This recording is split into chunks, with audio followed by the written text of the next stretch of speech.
And now to the early year woodshop operations. Fred Fullerton is working at the bandsaw. He was the supervisor of the woodshop. Fred had previously cut, clamped, and glued pieces of ash wood together to obtain the proper length and width for the guitar body blanks.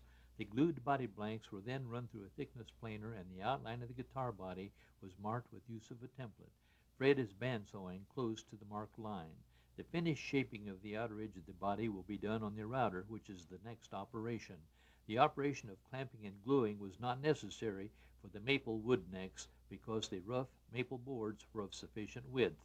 Fred is bandsawing the head of a neck for a new guitar we had recently put into production called the Fender Stratocaster.